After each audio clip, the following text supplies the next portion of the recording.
حدیث پاک میں آتا ہے کہ قیامت کا دن ہوگا اور پل صراط پر سے گزرنا ہوگا، جو بال سے زیادہ باریک اور تلوار سے زیادہ تیز ہوگا، تیز ہے اس پل صراط کو جسے جہنم کی پشت پر رکھا گیا ہے، اور ہر ایک کو اس پہ سے گزرنا ہوگا۔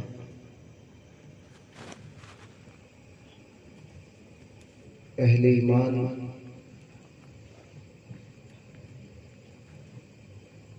اس پہ سے گزریں گے، گنہگار کٹ کٹ کے گریں گے۔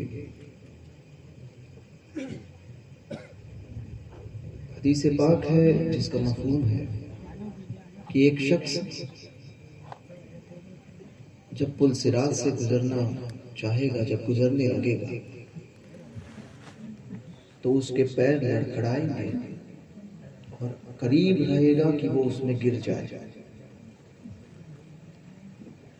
گرنے کے جیسے ہی قریب ہوگا، اب آپ سوچئے بال سے زیادہ باریک اور تلوار سے زیادہ تیز،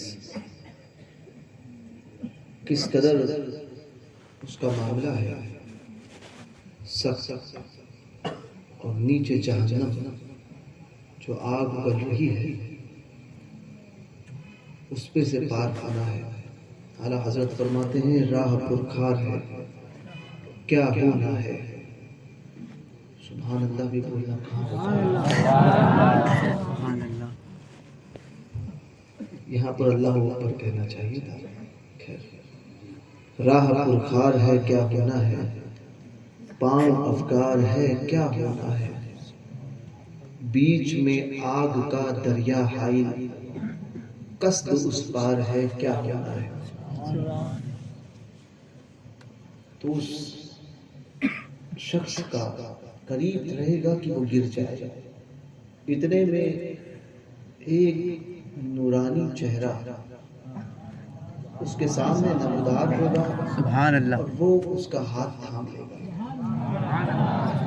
ہاتھ تھامے گا اور ہاتھ تھام کر اسے پل صراط کو پار کرائے گا۔ سبحان اللہ۔ دلائل الخیرات شریف کے حاشیے میں اس کے شرح میں اس حدیث کو بزرگوں نے نقل فرمایا ہے، فوراً پکڑے گا اس کو اور پار کرائے گا۔ وہ شخص پوچھے گا کہ میں تمہیں نہیں جانتا، تم کون ہو اور مجھے بچانے کا سبب کیا ہے۔ اب جواب دینے والا جواب، وہ شخص جو چہرہ نورانی شکل ظاہر ہوئی تھی، وہ جواب دے گا کہ میں تمہارا وہ درود ہوں جو تم نے دنیا میں حضور پر پڑھا تھا، سبحان اللہ سبحان اللہ، اور آج تمہیں اس راہ سے بچانے کے لیے اللہ پاک نے مجھے بھیجا ہے، سبحان اللہ۔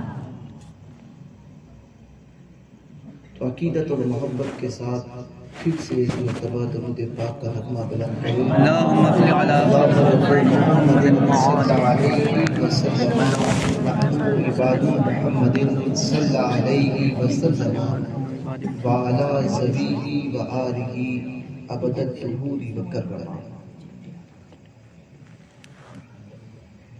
صلی اللہ علیہ نبی امی وآلہ صلی اللہ علیہ وسلم، صلاۃ و سلام علیک یا سیدی یا رسول اللہ صلی اللہ علیہ وسلم علیہ السلام۔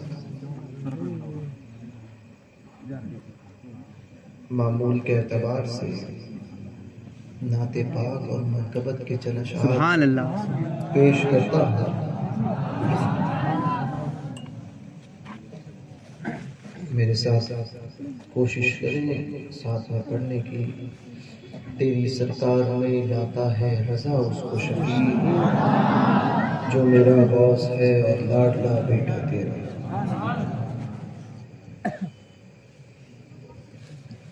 حضور محدث اعظم ہند ارشاد فرماتے ہیں، جلوہ کیجئے خواہ پردہ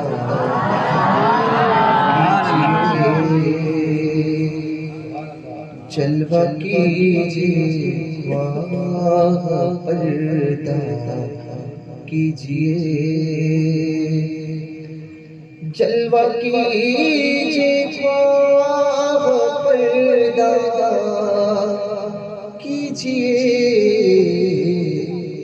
مجھ کو اپنے پاس کیجئے مجھ کو اپنے پاس رکھا کیجئے اور وادی میں تجلی کیجئے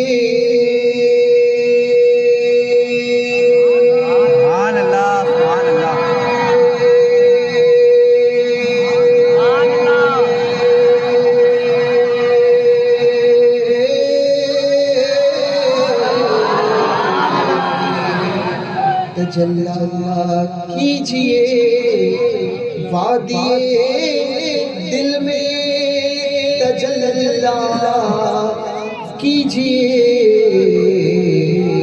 فرش کو عرش کیجئے فرش کو عرش معلا کیجئے جلوہ کیجئے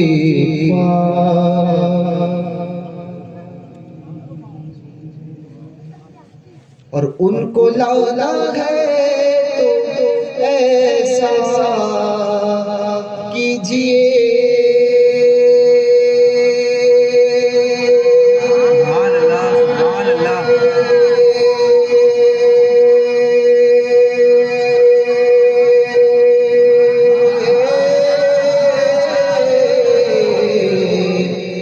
ایسا کیجئے ان کو لانا ہے تو ایسا کیجئے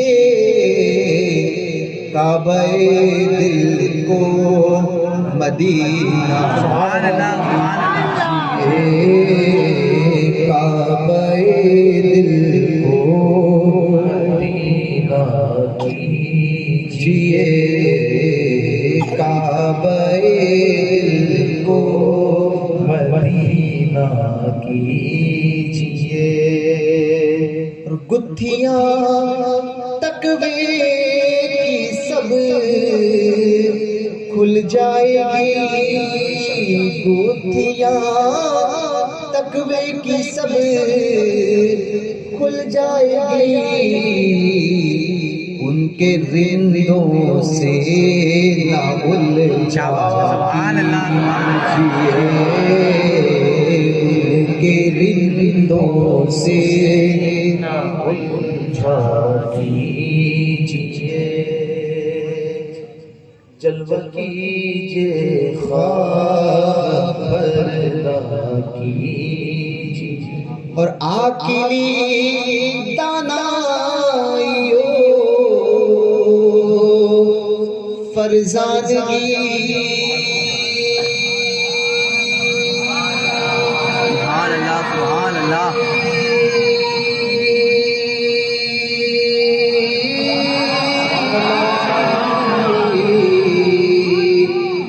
فرزانگی عاقلی دانائیو فرزانگی ان کے دیوانوں سے سیکھا ان کے دیوانوں سے سیکھا کیجئے ان کے دیوانوں سے سیکھا کیجئے تاکہ اب روح محراب بے حرم تاکہ اب روح محراب بے حرم جی میں آتا ہے سجدہ کیجئے جی میں آتا ہے کہ سجدہ کیجئے جی میں آتا ہے کہ سجدہ کیجئے اور جرم ہے کوئی نہ کوئی عیب ہے حسن کو پھر کیوں چھپایا کیجئے حسن کو پھر کیوں چھپایا کیجئے اور بعد سید ہاتھ مل کر کہہ پڑے بعد سید ہاتھ مل کر کہہ پڑے کیا نہ کیجے آئے اب کیا کیا نہ کیجے آئے اب کیا کیجئے کیا نہ کیجے آئے اب کیا کیجئے قادرہ سرورہ دستگیر قادرہ سرورہ رہنما دستگیر قادرہ سرورہ رہنما دستگیر قادرہ سرورہ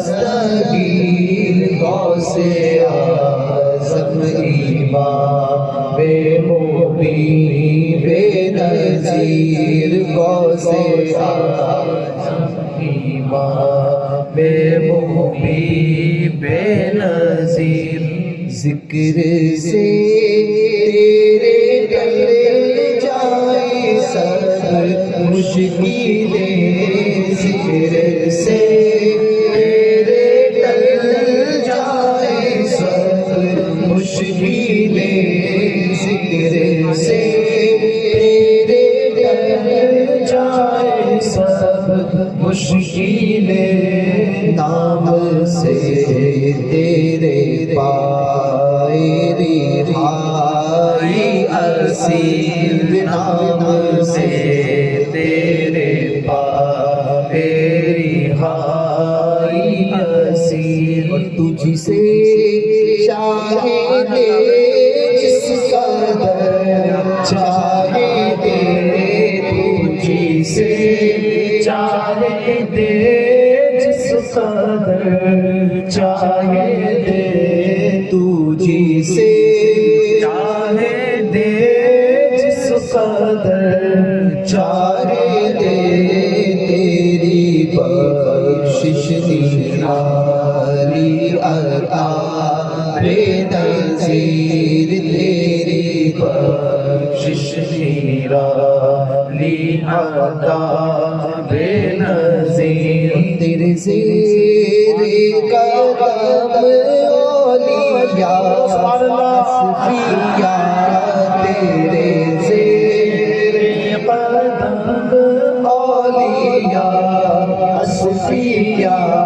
تیرے زیر قدم اولیاء صفیہ کیسے سلطان ہے تیرے در کے فقیر کیسے سلطان ہے تیرے در کے فقیر قادرہ سرورہ رہنما دستگیر کچھ نہیں چاہتے اور تیرے سوا کچھ نہیں چاہتے اور تیرے سوا کچھ نہیں چاہتے اور تیرے سوا سرورا پیر روشن ضمیر سرور سرورا پیر روشن ضمیر یہ وظیفہ ہے ہر دم کا در مابقار یہ وظیفہ ہے ہر دم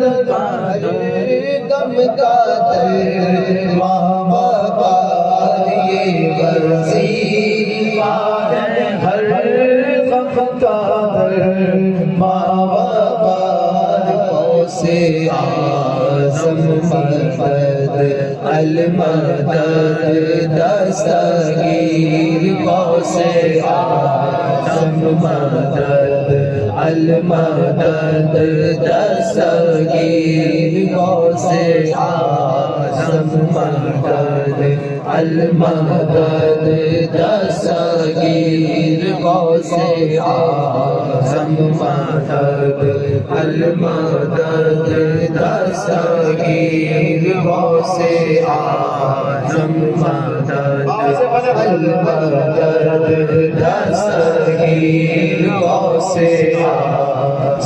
مدد المدد دستگیر سے اعظم مدد المدد دستگیر سے اعظم مدد المدد دستگیر سے اعظم مدد المدد دستگیر سے اعظم مدد المدد دستگیر سے اعظم مدد المدد دستگیر درود پاک پڑھے اللہم صلی اللہ علیہ سیدنا و مولانا آلہ و اصحابہ اجمعین وبارک وسلم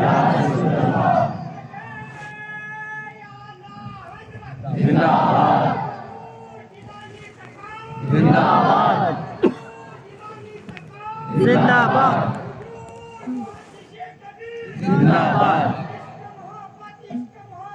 اعلیٰ حضرت اعلیٰ حضرت زندہ باد زندہ باد زندہ باد زندہ باد زندہ باد تم ہی آ جاؤ اوپر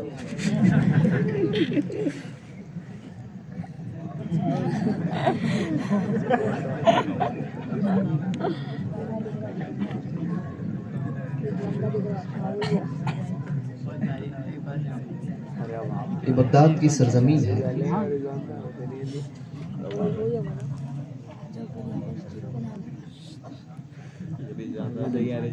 بڑے پیر دستگیر رضی اللہ تبارک و تعالیٰ عنہ جنہوں نے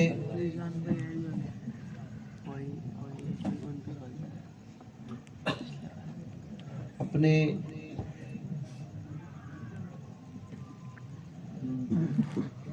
روحانیت سے لوگوں کے باطن کو ہی نہیں بلکہ ظاہر میں بھی ظاہر کو بھی سنوارا ہے. باطن تو سورے ہی ہے غوث پاک کی طرف سے. یہ بڑے پیر دستگیر ہیں جن کی تربیت کا عالم دنیا سے جدا گانا ہے. اسی لیے خود فرماتے ہیں ہماری بارگاہ کا انڈا بھی لوگوں کے مرغیوں سے بھاری ہے. سبحان اللہ.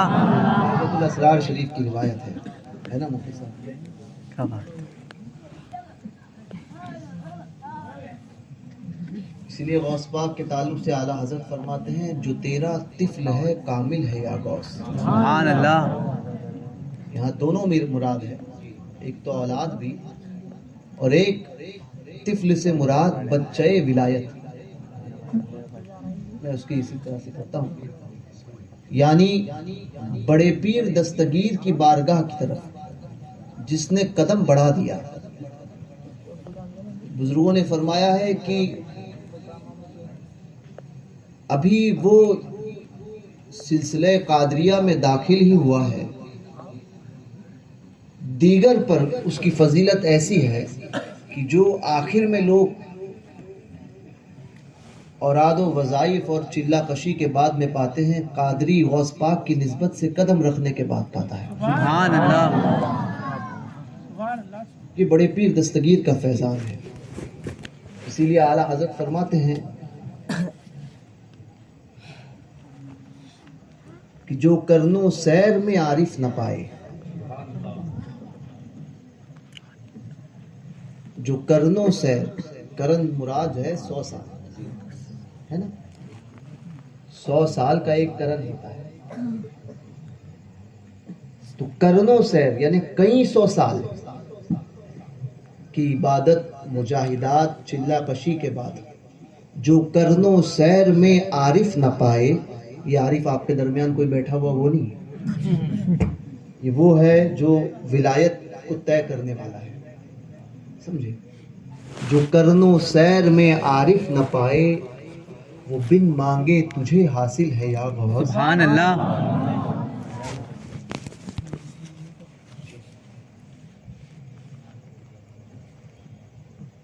وہ تیری پہلی ہی منزل ہے یا غوث۔ جو کرنو سیر میں عارف نہ پائے، وہ تیری پہلی ہی منزل ہے یا غوث۔ یعنی جو ولایت میں 100 سال، ہزاروں سال جو ہے ریاضت کرنے کے بعد میں جو مقام نہیں پا سکتا، وہ بڑے پیر دستگیر کی پہلی منزل ہے۔ بہرکیف حضور غوث اعظم رضی اللہ تبارک و تعالیٰ عنہ، حالات کے اعتبار سے مجھے گفتگو تھوڑی سی کرنی ہے، تقریر آپ نے مفتی صاحب قبلہ کی سماعت کر لی ہے۔ غوث پاک نے باطن کو سنوارا، آپ نے اکثر مقررین سے سنا ہے کس طرح سے بڑے پیر دستگیر کی بارگاہ میں چور جاتا ہے، ولایت پا لیتا ہے۔ ڈاکو پہنچے، ولایت کے منزل پر فائز ہو گئے، کوئی کتب بن گیا، کوئی ابدال بنا۔ ایک بار ایک وقت میں ایک روایت کے مطابق 700 چور اور ڈاکوؤں کو اور گنہگاروں کو بڑے پیر دستگیر نے اپنی ایک نگاہ سے ولایت کے مقام پر فائز فرمایا۔ سبحان اللہ۔ تو یہ بہت سے واقعات آپ نے دیکھے کہ بڑے پیر دستگیر رضی اللہ تبارک و تعالی عنہ نے اپنی نگاہوں سے کس طرح سے جام پلایا، اپنی روحانیت سے کس طرح سے ایک ڈوبتے ہوئے کو نکالا اور ایسا پار لگایا کہ صرف نکالا نہیں بلکہ گرتے گرتے اس گرنے والے کو سوار دیا۔ سنبھالنا ایک اور چیز ہوتی ہے اور سوارنا ایک اور چیز ہوتی ہے۔ بڑے پیر نے سنبھالا ہی نہیں بلکہ سوار دیا، گرنے والوں کو سوارا ہے۔ تو یہ بہت سے واقعات آپ نے حضور غوث پاک بڑے پیر دستگیر، بچوں خاموش رہو، بڑے پیر دستگیر کے آپ نے سماعت کی ہیں۔ اب غوث پاک نے ظاہری اعتبار سے لوگوں کی جو تربیت کی ہے، آپ دیکھ لیجئے، یہ 8 سال کا بچہ ہے، ایک 8 سال کا بچہ، اس 8 سال کے بچے کا عالم یہ ہے کہ بغداد میں ایک شخص نے ایک منبر بنایا، منبر بہت خوبصورت، کئی سال کی محنت لگی اس کو، اس منبر کو بنانے میں، تراش کر بہت اچھے انداز میں اس نے اس منبر کو تیار کیا۔ اتنا خوبصورت منبر بنایا کہ جو کوئی دیکھتا اسے دیکھتا رہ جاتا ہے۔ اس کی خوبصورتی کا چرچا اور اس منبر کا چرچا دوسرے ممالک میں ہونے لگا، لوگ آتے دیکھتے، یہاں تک کہ بڑے بڑے رئیس، وزیر اور بادشاہوں نے تک اس منبر کو دیکھا، اور ہر کوئی چاہتا تھا کہ یہ منبر ہمارے محل میں لگے، ہمارے گھر میں لگے، کوئی کہتا کہ میں مسجد بنواؤں گا، اس میں اس منبر کو لگاؤں گا۔ منہ مانگی قیمت دینے کے لیے لوگ اس کو تیار تھے. ظاہر سی بات ہے جو چیز بادشاہ کو پسند آ جائے اس کی قیمت، ابھی آپ نے دیکھا ہوگا G20 جو ہوا ہے اس کے اندر اخبارات کی رپورٹس وغیرہ پڑھی ہوگی. سعودی کا پرنس جب ہندوستان آیا ہزاروں کروڑ روپے اس نے صرف اپنے نخروں پہ اور چوچلے حرکتوں پہ خرچ کیے. جس ہوٹل میں وہ رکا تھا اتنا عود اس نے جلایا تھا، اتنی لکڑیاں اس نے جلائی تھی کہ اس کے جانے کے ایک ہفتے بعد تک اس کی خوشبو اس ہوٹل میں محسوس ہوتی تھی. اب سوچئے اپنے کھانے پینے کا سامان ہزاروں روپے چاندی اور سونے کی پلیٹ میں کھانے والا وہ شخص. تو یہ آج کا بادشاہ ہے جو عیاش ہے، اور ہزاروں روپے کیا کروڑوں کروڑ روپے صرف اس نے اس سفر کے لیے 4 دن یا 5 دن جو بھی تھا اس کے لیے اس نے کروڑوں روپے خرچ کیے. 200 500 600 کروڑ جو بھی ہو خرچ کیے. تو بادشاہوں کے مزاج کو آپ جانتے ہیں، کوئی چیز پسند آ جائے تو پھر وہ اس کی منہ مانگی قیمت دینے کو تیار ہوتے ہیں. تو وہ منبر بادشاہوں کو پسند آیا. بادشاہ کہتے تھے کہ ہمیں اس کی قیمت دو، بتاؤ ہم جو قیمت تم دو گے بتاؤ گے ہم اس کو دینے کو تیار ہیں. اس نے سب کو منع کر دیا. اب سوچئے ایک شخص اپنی محنت سے اپنی کاریگری پہ فوکس کرے اور فوکس کرنے کے بعد میں کوئی اپنی ایسی چیز جو بنائے، ظاہر سی بات ہے وہ چاہتا ہے کہ میری یہ چیز بکے اور اچھا دام آئے. آپ میں سے کئی مستری حضرات ہوں گے جب گھر بناتے ہیں آپ تو یہ کہتے ہیں کہ اچھا دام مجھے مل جائے، تو اچھی طریقے سے اس کی فنیشنگ کرتے ہیں. ہر کوئی آدمی، کوئی کپڑے بوننے والا آدمی اچھا کپڑا بناتا ہے اس لیے تاکہ اس کی بہترین قیمت اس کے پاس آئے.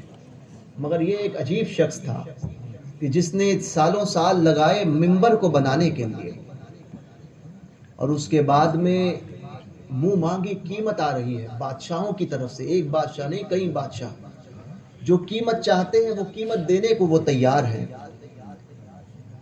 اس کے باوجود بھی یہ بیچنے کو تیار نہیں ہے. بڑے بڑے وزیر، بڑے بڑے لوگ، پیسے والے لوگ، کوئی اپنے محل میں لگانے کے لیے تو کوئی یہ کہہ رہا ہے کہ ہم اپنی مسجد بنائیں گے اس میں لگانے کے لیے. مگر یہ تیار نہیں، کسی کو، سب کو منع کر رہا ہے. بعض لوگوں نے کہا یہ پاگل ہو گیا ہے. منبر ویسے ہی لگا ہوا تھا، لوگ آتے تھے دیکھ کر جاتے تھے، بولیاں بھی لگ رہی تھی، بڑھ رہی تھی. ایک 8 سال کا بچہ وہاں پہنچا. 8 سال کی عمر کیا ہوتی ہے؟ یہاں ہم نے اپنے بچوں کو تربیت کے نام پر شاید 8 سال میں 5 کلمے بھی سکھائے ہوں تو بڑی بات ہے. کیونکہ عیاشی اور اپنے بچوں کو ماڈرن بنانے کے چکر میں ہم نے دین چھوڑ دیا. ہمارے بچوں کو شعور ہی نہیں ہے کہ سنجیدگی کس چیز کا نام ہے. ہمارے علاقوں میں تو بچے پیدا ہوئے اور ہونے کے بعد میں وہ گلیوں میں، گٹروں میں کھیلتے ہوئے نظر آتے ہیں. ماں باپ کو فکر نہیں ہوتی. بعض حضرات یہ کہتے ہیں کہ پیدا کرو اور پھر باہر چھوڑ دو. اپنے آپ جیسے جانور پلتے ہیں ہمارے بچے پل رہے ہیں، اور یہ زمینی حقیقت ہے، اس کا انکار آپ نہیں کر سکتے. وہ تربیت ہم نے اپنے بچوں کو دی نہیں. وہ ایک دور تھا جس دور میں گلی کے ایک بڑے بوڑھے کو دیکھ کر سارے گھر کے بچے اور عورتیں گھر میں بھاگ جایا کرتی تھی. مگر آج وہ دور ہے کہ گھر کے آدمی کو دیکھ کر بھی عورتوں کو شرم نہیں آتی. ایک دور تھا کہ گھر کا، محلے کا کوئی معزز اگر گھر کے قریب سے، گلی سے گزرتا تھا تو عورتیں فوراً اٹھ کے گھروں میں چلی جاتی تھی, چھپ جاتی تھی کہ کوئی بڑے صاحب آ رہے ہیں. بچے فوراً بھاگ جاتے تھے کہ کوئی معزز آ رہا ہے, کوئی بڑا آ رہا ہے. بوڑھوں کو دیکھ کر لوگ اندر کمرے میں چلے جایا کرتے تھے, بچے سائڈ ہو جایا کرتے تھے. کیوں؟ کیونکہ تربیت تھی, علم کم تھا, مگر تربیت ایسی تھی کہ جتنا علم تھا اس تمام علم پر عمل تھا. آج علم کی فراوانی ہوئی, علم بہت آسانی سے حاصل ہوا, مگر وہ عمل, اس پر عمل یا اس پر اس کا ادب جو ہے وہ ہم سے چلا گیا. کیوں؟ کیونکہ ہم نے دین کو سمجھنے کی کوشش ہی نہیں کی. ہم نے دین بھی پڑھا تو اس لیے تاکہ غرور آ جائے, لوگ یہ کہیں کہ یہ بہت بڑے عالم ہیں, بہت بڑا علامہ ہے, بہت بڑا حافظ ہے, بہت بڑا مولانا ہے. اے بچوں خاموش ہو جاؤ, کوئی کسی کو کچھ نہیں کہے. سنجیدگی کا ماحول رکھو, اگر نہیں ہوتا ہے تو اٹھ کر باہر جاؤ.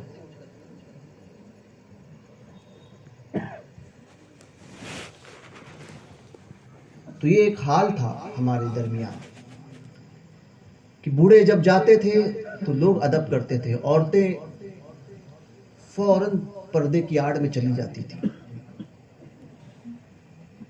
مگر آج عورتوں کا عالم یہ ہے کہ ایک مولانا اگر گلی سے گزر جائے تب بھی وہ بے پردہ وہیں بیٹھی ہوئی رہتی ہے.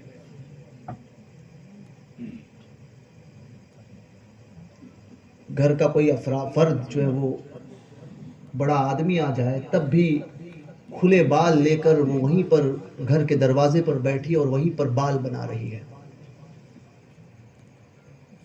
بے پردہ عالم ہے, بے پردگی کا عالم ہے. کوئی پردے کی اہمیت کا معاملہ نہیں, کوئی شرم نہیں. بچوں کا حال یہ ہے کہ پہلے محلے کے بڑے کو دیکھ کر بھاگتے تھے, اب گھر کے بڑے کو دیکھ کر گالی دیتا ہے. کیوں؟ کیونکہ تربیت ہماری ویسی ہے. ہم میں سے بعض حضرات کے گھر میں تو وہ حال ہے کہ باقاعدہ طور پہ گالیوں کی پریکٹس سکھائی جاتی ہے. اگر بچے نے پہلی مرتبہ ایک گالی دے دی تو گھر کے ہی افراد اس کو قریب بلائیں گے اور کہیں گے کہ دوسری مرتبہ اور ایک مرتبہ دیکھ کر دکھا تو صحیح, اور پھر اسی کو دیکھ کر ہنستے ہیں. یہی معاملہ ہے کہ وہ بچہ جو ہے وہ بچپن ہی سے بالکل نڈر ہو جاتا ہے, اس اعتبار سے کہ بے شرم, بیہودہ بن جاتا ہے. اور جب جوانی کی دہلیز پر قدم رکھتا ہے تو بیہودگی کا عالم یہ ہوتا ہے کہ کل تک جو بچہ, ظاہر سی بات ہے, جو بچے اپنے محلے کے بڑے کو دیکھ کر بھاگتے تھے, آج وہی بچے اپنے محلے کے بڑوں کے سامنے آنکھ میں آنکھ ملا کر سگریٹ پیتے ہیں. کوئی شرم کی بات نہیں مانتے, کوئی بڑے کی عزت اور بڑے کا معاملہ نہیں سمجھتے. پہلے بڑوں میں بھی یہ معاملہ تھا کہ اگر ان کو سگریٹ کی عادت بھی ہوتی تو وہ بچوں کے سامنے نہیں پیتے. بڑوں نے بھی شرم چھوڑ دی, بچوں نے بھی اس کے احساس کو ختم کر دیا. معاملہ دونوں طرف سے ہے.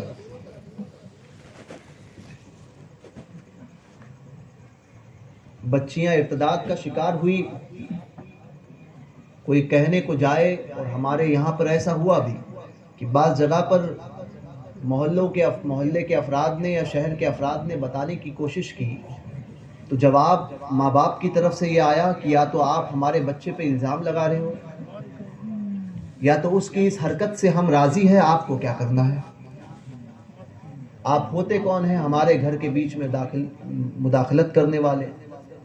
کام تو یہ تھا کہ اسی وقت اپنے بچوں کی طرف متوجہ ہوتے, مگر حالات یہ ہو گئے ہیں کہ اب ہمارے بچے کی کوئی کمپلینٹ لے کر ہمارے پاس آئے تو بجائے ہم اپنے بچے کو سمجھانے کے, پہلے ایسا ہوتا تھا کہ باہر سے اگر بچہ کسی کی مار کھا کے آتا تھا نا تو گھر میں آ کر بولتا نہیں تھا کہ کسی نے مارا ہے. اور اگر پتہ چل جاتا تھا کہ فلاں نے مارا ہے تو ماں باپ یہ کہتے یا گھر کے بڑے یہ کہتے کہ اگر انہوں نے تجھے مارا ہے تو صحیح مارا ہوگا، تو نے ہی کچھ غلط کام کیا ہوگا۔ مگر آج عالم یہ ہے کہ پڑوسی بھی اپنے بازو والے کے بچے کو غلطی کرتا دیکھ کر مارنا گوارا نہیں کرتا یا کچھ بولنا گوارا نہیں کرتا، کہ اگر مار دیں گے تو پورے گھر والے لڑنے کے لیے آئیں گے۔ کیوں؟ وجہ یہ ہوئی کہ بالکل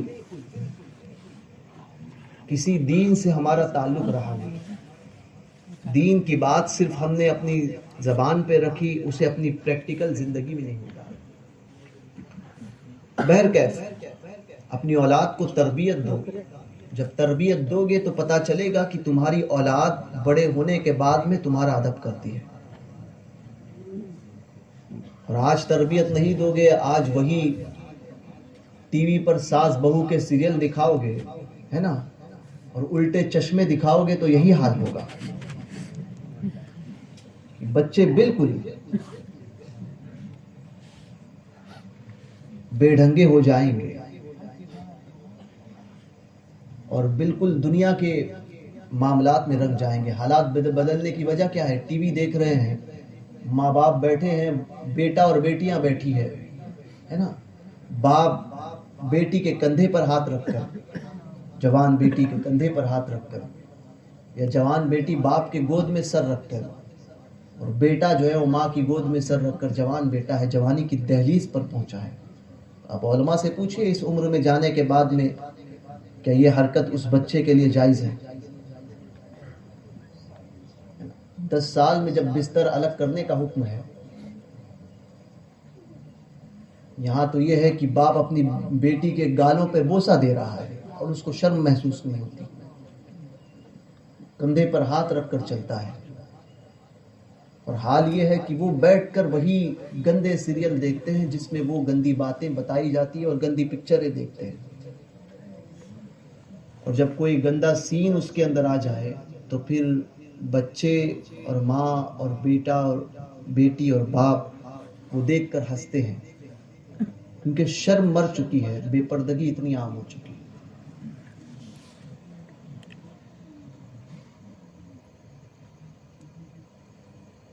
اذان ہوتی رہتی ہے، ٹی وی کی آواز، پہلے ایک وقت تھا کہ کسی کے گھر میں اگر ٹی وی تھا، جو حرام ہے، مگر بالفرض اگر کسی کے گھر میں ٹی وی تھا، اذان ہوتی تھی فوراً ٹی وی بند ہوتا تھا۔ آگے ایک وقت آیا کہ اذان ہوتی تھی تو صرف وہ آواز میوٹ ہوتی تھی، ٹی وی چالو رہتا تھا، اور اب یہ وقت ہے کہ اذان ہوتی ہے، اس کا کوئی ادب نہیں، ٹی وی چالو رہتا ہے۔ پہلے جیسے اذان ہوتی تھی عورتیں اپنے سروں پہ دوپٹہ رکھتی تھیں، اب حال یہ ہے کہ دوپٹہ کہاں ہے، وہ کہاں ہے، اس کے بال کہاں ہے، اس کو خود کو نہیں پتا۔ تو تربیت بدل گئی۔ یہ 8 سال کا بچہ ہے جو اس منبر کو دیکھ رہا ہے اور اس منبر کو غور سے دیکھتا ہے، غور سے دیکھ رہا ہے۔ 8 سال، میں نے کہا نا، جس عمر میں ہماری بچوں کو 15 20 سال 25 سال میں شعور نہیں آ رہا ہے نا، وہی 25 سال میں وہی بے ڈھنگا پن کر رہے ہیں، وہی زنا کی دلالی کر رہے ہیں اور زنا کے معاملات میں عام ہے، اور اس کو بہت زیادہ خوشی کا باعث سمجھتے ہیں۔ بعض حضرات وہ ہوتے ہیں جو کسی کی بچی کی ساتھ میں برائی کرتے ہیں اور پھر اس کو اپلوڈ کرتے ہیں۔ تو یہ 25 سال میں جس قوم کے نوجوان کو 30 سال میں 25 سال میں شعور نہیں آیا، اس کا اگر 8 سال کا بچہ بگڑا ہوا ہو تو کون سے تعجب کی بات۔ تو یہ 8 سال کا بچہ ہے جو اس منبر کو غور سے دیکھ رہا ہے۔ لوگ آتے تھے جاتے تھے، یہ 8 سال کا بچہ ہے۔ اس کاریگر نے اس کی طرف دیکھا کہ یہ بچہ اس کو اتنے غور سے کیوں دیکھ رہا ہے۔ پوچھا، بیٹا تم اس منبر کو کیوں اتنے غور سے دیکھ رہے ہو؟ جس کے پاس ہزاروں کی بولیاں، لاکھوں کی بولیاں اس وقت میں منہ مانگی قیمت لگ چکی تھی اس ممبر کو بیچنے کے لیے، جو چاہو، جو جس قیمت میں چاہو اس ممبر کو ہمیں دے دو، جو تمہاری مرضی۔ اس نے کسی کو نہیں دیا۔ اب وہ بچے کو پوچھ رہا ہے 8 سال کے، بیٹا کیا دیکھ رہے ہو اس میں؟ تو کہا کہ یہ ممبر اگر مجھے دو گیا، مجھے یہ ممبر خریدنا ہے۔ تو کہا خریدو گے؟ کہا ہاں۔ تو کیا قیمت کیا دو گے؟ بولے قیمت تو میرے پاس نہیں ہے۔ تو اچھا قیمت نہیں ہے تو اس کو خرید کر کرو گے کیا؟ اس کو لے کر کرو گے کیا؟ اب اس بچے کا جواب تھا، اس بچے نے جواب دیا تھا کہ اس ممبر کو لے کر میں بیت المقدس میں مسجد اقصی میں لگاؤں گا، سبحان اللہ، مسجد اقصی میں لگاؤں گا۔ یہ سننا تھا جو سالوں سال جس کی محنت تھی، جس کے لیے اس نے خرچ کی تھی، اس نے اس بچے کو کہا کہ میں نے آج یہ تمہیں ممبر دے دیا۔ سبحان اللہ۔ ایک 8 سال کا بچہ ہے جس کی کیا شعور، جس نے صرف کہہ دیا کہ مجھے مسجد اقصی میں لگانا ہے، بیت المقدس میں لگانا ہے۔ لوگوں نے پوچھا تم پاگل ہو گئے ہو، 8 سال کے بچے کو ممبر دے رہے ہو؟ کہا کہ میری محنت وصول ہو گئی، سبحان اللہ۔ میں نے اسی کام کے لیے اس ممبر کو بنوایا تھا۔ یہ بچہ اگر اس کو نہ بھی لگائے تب بھی اس کا یہ کہنا میرے لیے کافی ہو گیا کہ میں تو بیت المقدس میں اس کو لگاؤں گا۔ مگر اس کاریگر کی وہ محنت بھی کام آئی، اور اس 8 سال کے بچے نے بڑے ہونے کے بعد میں جوانی میں اس 8 سال کی بات کو بھولا نہیں۔ وجہ کیا تھی؟ کیونکہ ماں باپ کی تربیت تھی، اور ایک وجہ یہ تھی کہ بڑے پیر دستگیر کے انگلیوں کے پنجے کے 3 انگلی کے نشان اس بچے کے گردن پر تھے۔ سبحان اللہ، اور ساری دنیا نے اس بچے کو صلاح الدین ایوبی کے نام سے سبحان اللہ، سبحان اللہ، جو فاتح بیت المقدس بنا۔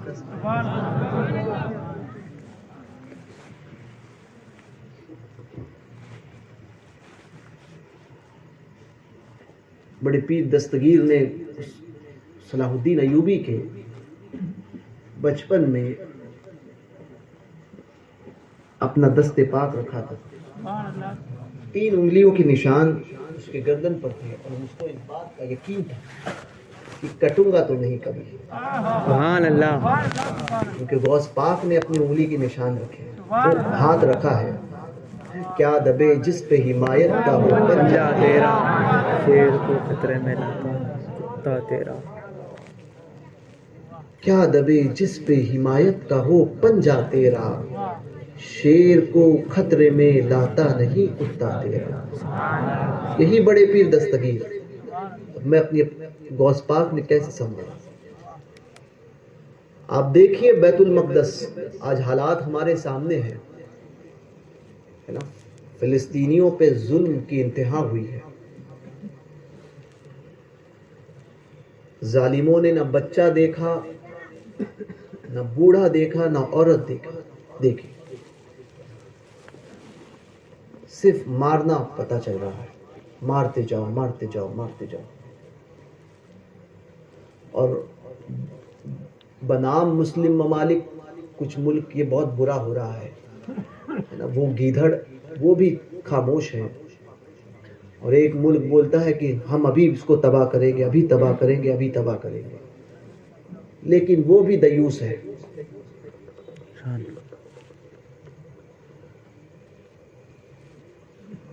سب بک چکے ہیں ڈالر اور پاؤنڈ پر۔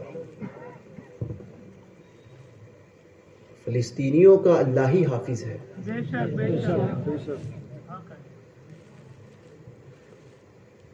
تو یہ بیت المقدس ہے جو فتح کیا ہے حضرت صلاح الدین ایوبی نے۔ آپ کو پتا ہے یہ تربیت کس چیز کا نام ہے؟ تاریخ اٹھا کر دیکھ لو، تاریخ اٹھا کر دیکھو گے پتہ چلے گا کہ اس فوج میں جو صلاح الدین ایوبی کی فوج تھی، اس فوج میں سب سے زیادہ تعداد بڑے پیر دستگیر کے مریدوں کی تھی۔ سبحان اللہ۔ غوث پاک کے مریدین کثرت سے اس میں شامل تھے۔ خود صلاح الدین ایوبی، بڑے پیر دستگیر کے صاحبزادے حضرت سیدنا عبدالعزیز رضی اللہ تبارک و تعالیٰ عنہ، اس کو بند کرو، سیدنا عبدالعزیز رضی اللہ تبارک و تعالیٰ عنہ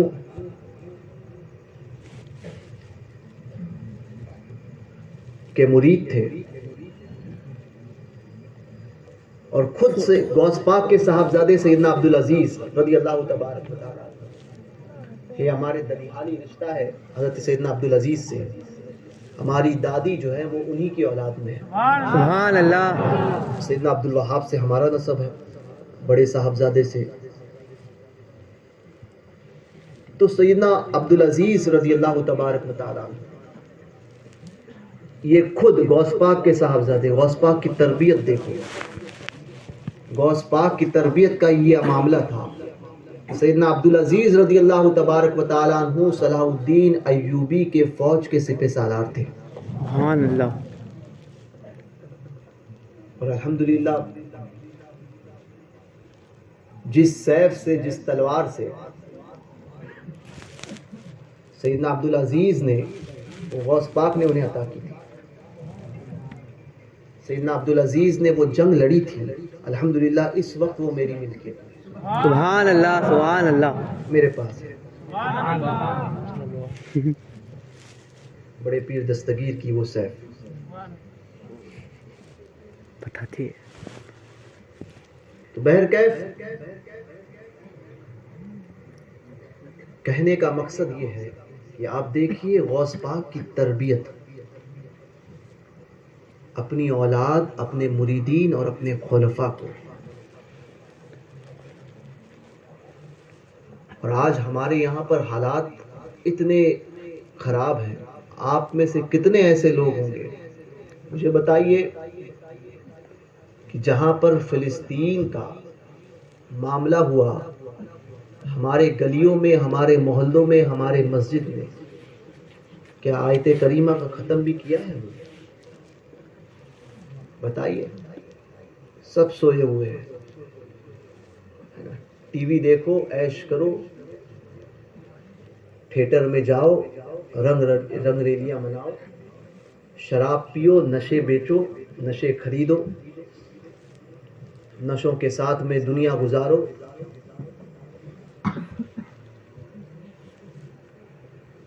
اتنا بڑا مجمع اگر آپ سے کہا جائے کہ آیت کریمہ کا ختم ہے، یہاں پر بیٹھیے وضو کر کے آ کے، تو اس سے مشکل سے 30 سے 40 لوگ شاید بیٹھے ہوں گے، سب بھاگ جائیں گے۔ مسجد میں اگر اعلان ہو جائے کہ مسلمانوں کی خیر خواہی کے لیے اور اس عذاب کو ٹالنے کے لیے اللہ غیب سے ان کی مدد کرے، اس لیے آیت کریمہ کا ختم کیا جا رہا ہے، تو وہ ٹی وی دیکھتے ہوئے نوجوان، وہ پب جی کھیلتے ہوئے، کال آف ڈیوٹی کھیلتے ہوئے، ہے نا، اور دیگر کیش آف کلین کھیلتے ہوئے، سارے بیٹھے ہوئے رہیں گے وہاں پر چوراہے پر، نکڑ پر۔ 10-15 نوجوان کھڑے ہوں گے، وہیں پر سگریٹ کے سٹکے لگائیں گے، مگر اندر جانے کی توفیق نہیں ہوگی کہ اتنا بڑا معاملہ مسلمانوں کے اوپر ہے۔ اندر جا کر اللہ کی بارگاہ میں دعا کریں کہ ہمارے ہاتھ میں اب یہی معاملہ ہے کہ ہم دعا کر سکتے ہیں، یہی ہمارا ہتھیار ہے، مگر وہ اٹھانے کو بھی تیار نہیں جو دعا ہے۔ یعنی کس قدر بزدل ہو چکے ہیں اور کس قدر ہمارا دل مردہ ہو چکا ہے کہ ہمارے مسلمان بھائی پر، ایک قوم پر، اور وہ مسجد جو ہمارا قبلہ اول ہے، اس قبلہ اول پر مصیبتوں کے پہاڑ ظالم توڑ رہا ہے۔ وہاں پہ رہنے والے مسلمانوں پر، مگر ہم ہیں کہ اپنی زندگی میں کھوئے ہوئے ہیں، کیونکہ ہم سوچتے ہیں کہ وہاں ہو رہا ہے کیا فرق پڑتا ہے، ہمارے گھر تو چل رہے ہیں، ہمارے کھانا پانی دانا پانی تو چل رہا ہے، ہمیں کیا فرق پڑتا ہے۔ تو میں سمجھتا ہوں کیا فرق پڑے گا جس قوم کو کورونا جیسی مصیبت نہیں سدھار پائی، اس قوم کو اور کیا کون سدھار پائے گا، سمجھے؟ وہ لاک ڈاؤن جس قوم کو نہیں سدھار سکا، لاک ڈاؤن میں سب کو نمازوں کی پڑی تھی، نماز کیسے ہوگی، نماز کیسے ہوگی، جمعہ کیسے ہوگی، ہے نا، سب کہتے تھے کہ چھت پہ جمعہ ہوگی، 15 آدمی مل کے جمعہ پڑھ سکتے ہیں، سب فتوے پوچھ رہے تھے، نماز کا کیا ہوگا، نماز یا اللہ میری نماز، تراویح کیسے پڑھیں گے، یہ کیسے پڑھیں گے، جیسے کہ کبھی سجدے سے سر اٹھا ہی نہیں تھا اس کا، وہ لاک ڈاؤن میں حال تھا اس کا، تسبیح لے لے کے بیٹھ رہا تھا وہ، سب سے زیادہ فکر نماز کی تھی، مسجد کیسے جائیں گے، جب مسجد میں جو پابندی تھی تب اس کو مسجد جانے کی فکر ہو رہی تھی، ارے مسجد جانے نہیں دے رہے، مسجد جانے دے رہے، ارے گھر میں تو پڑھ، جب پابندی ہٹی تو ایک آدمی وہاں پر جا نہیں رہا ہے۔ تو یہ سب ایک دکھاوا تھا، کیونکہ جب پیٹ پر آئی تھی تو سب کو خدا یاد آ رہا ہے، جب گھر میں راشن نہیں تھا نا، دوسروں کے رحم و کرم پہ جب تک پل رہے تھے تو خدا یاد آ رہا تھا کہ اللہ ہماری مصیبت کو دور فرما، کسی طریقے سے یہ معاملات صحیح ہو جائے، سب دعائیں کر رہے ہیں ایک دوسرے کے لیے، بلکہ ایک دوسرے کے لیے کیا، کسی کو کسی کی پڑی ہی نہیں تھی، خود کے لیے دعائیں کر رہے تھے کہ ہمارے گھر میں اتنا آ جائے کہ 3 مہینے 6 مہینے بالکل آرام سے نکل جائے۔ یہ زمینی فیکٹ سمجھے، یہ ہنسنے میں آپ ٹال رہے ہو، ٹھیک ہے ہنس لو، مگر یہ حقیقت ہے، آپ دیکھیے یہی حال تھا، مگر جیسے اور سب توبہ کر رہے تھے کہ اللہ آج سے اپنے تمام گناہوں سے توبہ کرتا ہوں، یہ مصیبت کو ٹال دے، اس سے بچا، اس سے بچا، آج کے بعد پھر کبھی نہیں کریں گے۔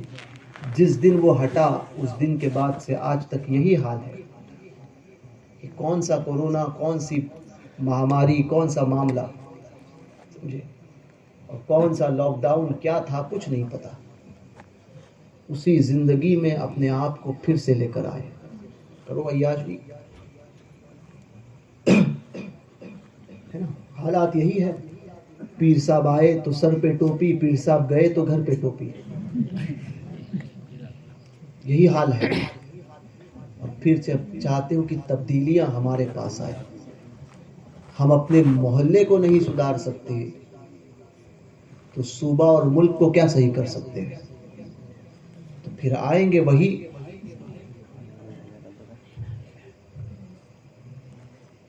جب تم لوگوں کو نیکی کی دعوت دینا چھوڑ دو گے اور برائی سے روکنا چھوڑ دو گے تو اللہ پاک ظالم حکمرانوں کو تم پر مسلط فرمائے گا، اور پھر تم دعائیں مانگو گی اور تمہاری دعائیں تمہارے سر سے اوپر نہیں اٹھے گی،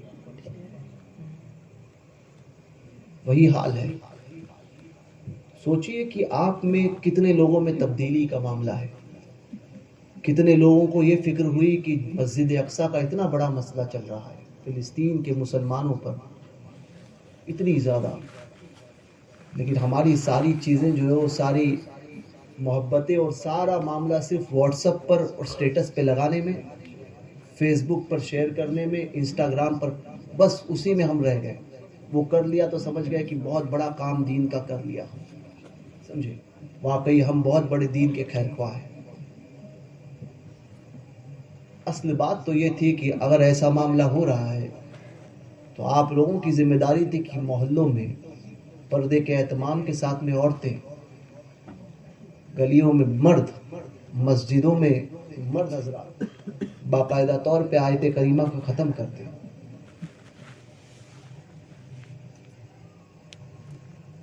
اور اللہ کا ذکر کرو گے تو یاد رکھنا کہ اس کی برکتیں تمہیں ضرور ملے گی، کسی اور کے لیے کرو گے تب بھی ملے گی، مگر اتنی کسی کو خواہش نہیں۔ اب یہاں سے اٹھنے کے جانے کے بعد میں یا تو بعض لوگ وہ ہوں گے کہ کوئی کہے گا کہ بعض ہوتے ہیں نا، کیونکہ یہ ہے بیاول، سمجھے، صاف کہتا ہوں، میں تو چھپی ڈھکی بات کرتا بھی نہیں ہوں، بعض وہ ہوں گے تو جو کیڑے کریں گے، کاڑی کریں گے، مفتی صاحب نے تقریر میں یہ کہا، یہ غلط تھا، فلاں کتاب میں تو ایسا ہے، سمجھے. بعض کہیں گے کہ انہوں نے ایسا کیوں کہا, کیونکہ ان کا کام یہ کاڑا کرنا ہے, سمجھے. اب آ کر کسی نے کہہ دیا نا, بعض کرے گا ہاں وہ یہاں پہ کاڑا ہی بولتا ہے, بعض وہ کہیں گے کہ یار وہ تو ایسا نہیں بولنا چاہیے تھا, ویسا نہیں بولنا چاہیے تھا. اگر نہیں بولنا چاہیے تو ویسا بن. بولنے کی نوبت کب آتی ہے؟ جب کچھ کمیاں ہوتی ہیں. بعض کا تو کام ہی یہی ہوتا ہے, دوسروں میں صرف کمیاں ڈھونڈتے رہنا. ارے ایسا ہو گیا, ویسا ہو گیا, وہ کیوں بولا, وہ کیوں بولا. ارے کچھ نہیں بولا تو ویسا کرتا, تو آ کر بول دے ہم نہیں بولتے ہیں. اور یہ تو میں سمجھتا ہوں یاور تو اس مسئلے میں بہت زیادہ مشہور ہے. ہاں بہت زیادہ ہے. بہرکیف دوسروں کے اندر تو یہی چیزوں میں رہ گئے ہیں. بعض تو یہ کہتے ہیں کہ وہ نماز میں فلاں کی ناک نہیں لگی, فلاں کی انگلی نہیں لگی. اسی چیزوں میں خالی دیکھنے میں. تو نماز پڑھنے گیا تھا کہ دیکھنے گیا تھا؟ سر لگ رہا ہے یا پیر نہیں لگ رہا ہے. تو یہی حال ہے, اور اسی چیزوں میں رہ جاؤ خالی, سمجھے. تقریر میں یہ کیوں کہا, وہ کیوں کہا, سمجھے. مفتی صاحب تقریر میں اتنا ہل کیوں رہے تھے, حضرت اتنا گول کیوں گھوم رہے تھے. یہی چیزیں کرتے رہو. مقصد کی طرف نہیں, مقصد سے ہٹاؤ لوگوں کو, اور اسی مقصد اسی میں الجھا کے رکھو. 5-10 کا گروپ بناؤ, گروپ بندی کرو, اور پھر لڑتے رہو. اس کو گالی ڈالو, اس کو گالی ڈالو, اس کی عزت اچھالو, اس کی عزت اچھالو. واٹس ایپ پہ اس کے تعلق سے لکھو, اس کے تعلق سے لکھو, وہی کرتے رہو, سمجھے. اور جب کسی نے کسی کو پکڑ لیا تو میں نے کہا تھا, میں تو کچھ کرتا ہی نہیں ہوں, سمجھے. یہ حال ہوتا ہے. اور اگر کسی کو میری بات بری لگی ہو نا, ہاں صحیح صاحب مفتی صاحب کہہ رہے گھر جا کے آرام کرے. میں تو کہتا ہوں نا کہ وہ کہتے ہیں, اکثر لوگ کہتے ہیں کہ بولے ایسا نہیں بولنا چاہیے تھا, ویسا نہیں بولنا چاہیے تھا, سمجھے. وہابی کو اتنا برا کہہ دیا, دیوبندی کو اتنا برا کہہ دیا, رافضی کو اتنا برا کہہ دیا, صلح کلی کو اتنا برا کہا. کیوں کہتے ہیں سب کو ساتھ میں رہنا چاہیے, ایسا ویسا, سمجھے. میں ایک بات کہتا ہوں, جس کو برا لگے نا تو سمجھنا کہ اس کی کہیں نہ کہیں ساٹھ گاٹھ ہے. آپ کو آ کر کسی نے بول دیا نا کہ ایسا کیوں بولے انہوں نے, ویسا کیوں بولے, سمجھ جانا کہ کچھ نہ کچھ دال میں کالا ہے. اب آپ کو کوئی آ کر بولے گا بھی نہیں, کوئی نہیں. جس نے آ کے بولا کہ تقریر میں یہ بات کہی, سمجھ جانا کچھ نہ کچھ کنیکشن لاس ہے. کوئی نہیں ابھی آ کے بولنے, سمجھے. تو پتہ چلے گا کہ چار میں کہ پیٹ میں دکھا کس کو.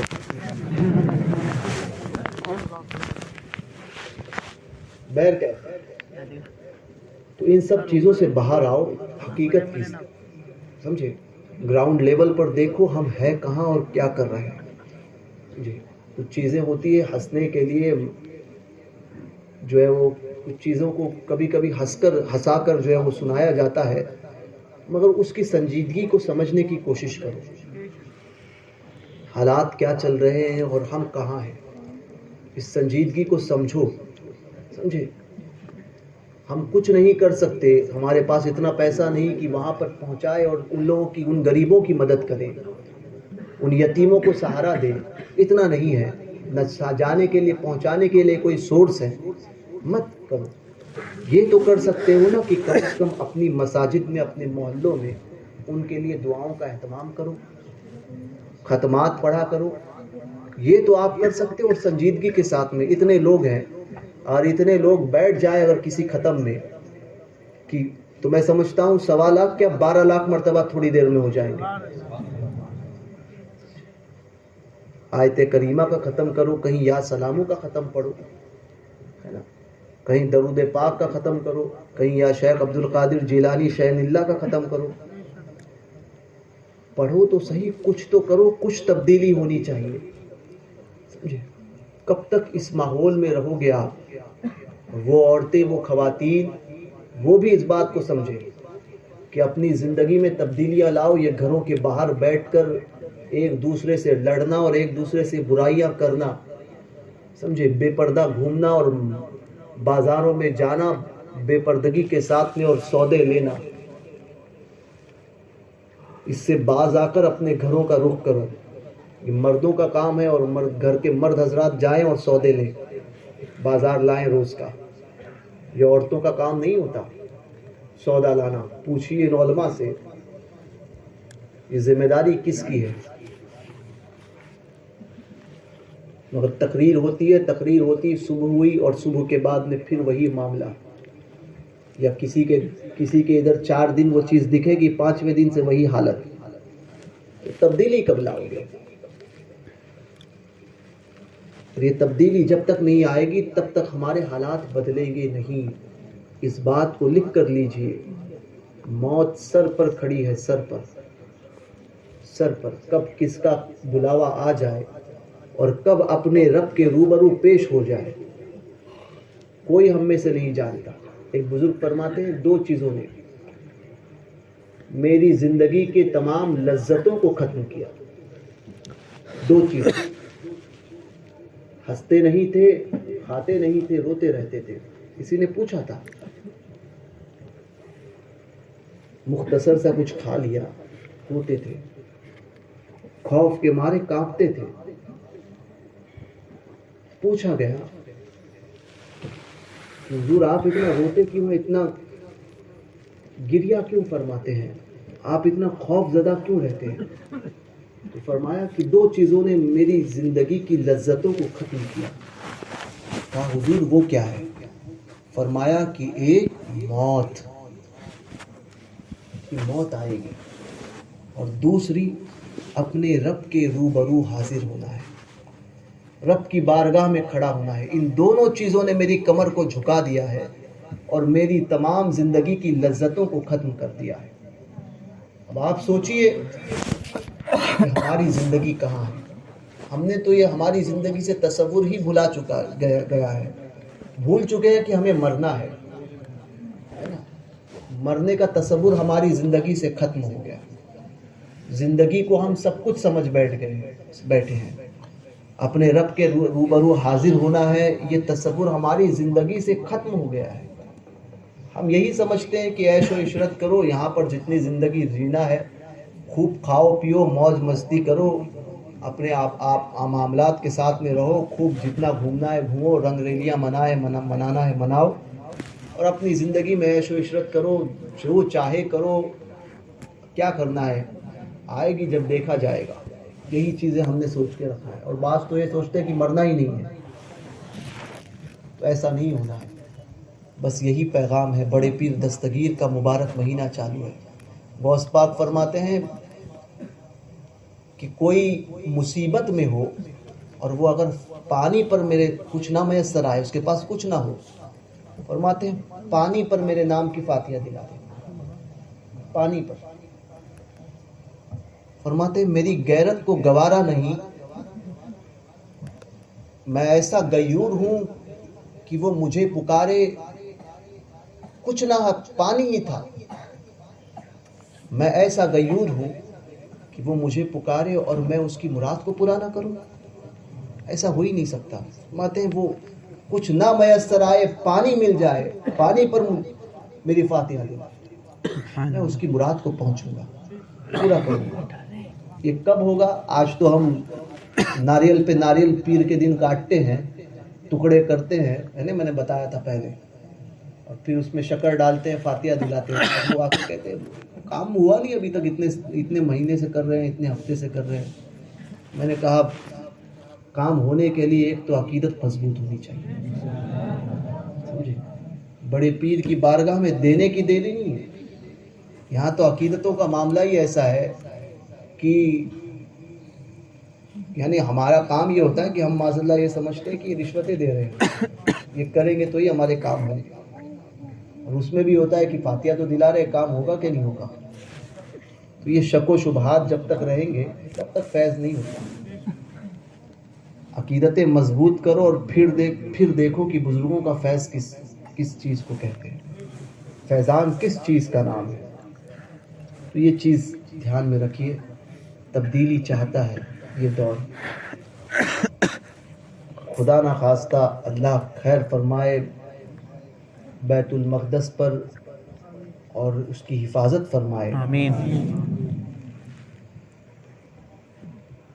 مگر یاد رکھیں کہ اگر آج تم نے اس کے لیے کچھ نہیں کیا، کچھ نہیں سے مراد صرف دعا کی بات کر رہا ہوں، تو کل یہ امید بھی مت رکھنا کہ تمہارے لیے کوئی ہاتھ اٹھیں گے.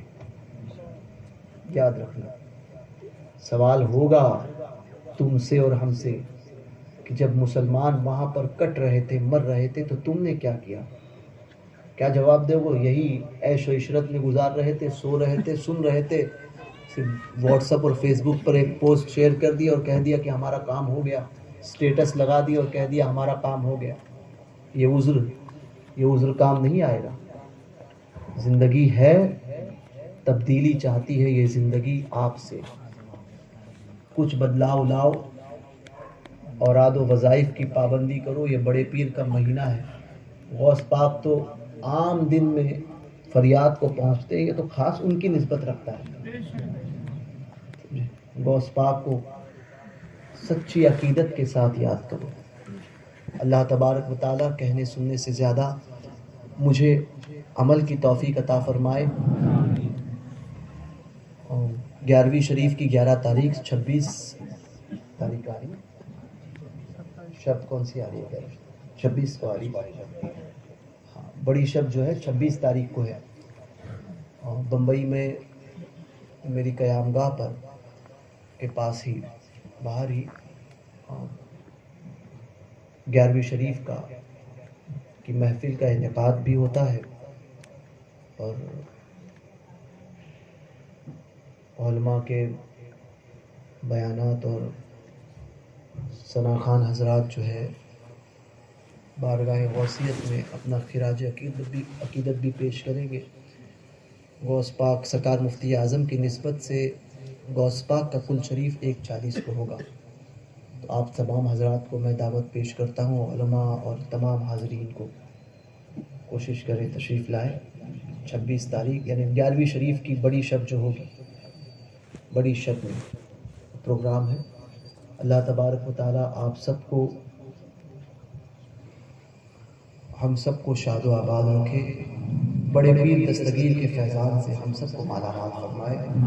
دوران گفتگو اگر کوئی غیر شرعی کلمات میری زبان سے نکلے ہیں یا کوئی ایسی بات میں نے کہہ دی دانستہ نادانستہ طور پہ جس پر شریعت کی گرفت ہو، تو ان سادات اور علماء کی موجودگی میں ان تمام غیر شرعی باتوں سے آپ سب کی گواہی، آپ سب کو گواہ بنا کر توبہ اور رجوع کرتا ہوں. اور میری کسی غیر شرعی بات اگر آپ نے حامی بھی دی ہے تو آپ بھی میرے ساتھ توبہ و رجوع کریں. پڑھیں استغفر اللہ ربی من کل ذنب واتوب الیہ لا الہ الا اللہ محمد رسول اللہ صلی اللہ تبارک و تعالی علیہ وآلہ وصحبہ بارک وسلم. کل اتوار کا دن ہے، کوشش کیجیے اگر کل مغرب بعد ہو سکے یا عشاء بعد ہو سکے تو ہر محلے میں یا ہر محلے کی مسجد میں باقاعدہ طور پر 1.25 لاکھ مرتبہ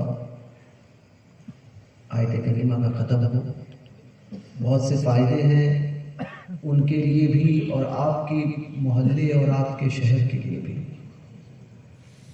تو ضرور کریں اور اس کا سلسلہ جاری رکھیں. جمعہ ہو یا روزانہ ہو، ہے نا. اللہ تبارک و تعالیٰ کہنے سننے سے زیادہ ہمیں ان کی توفیق عطا فرمائے. آمین. اور کس نے کی تھی؟ بار بار قید پڑھتا تھا.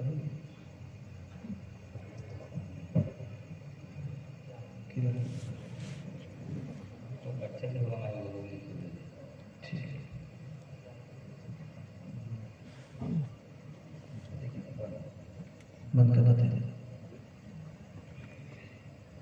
سن رہے ہیں وہ فریاد میری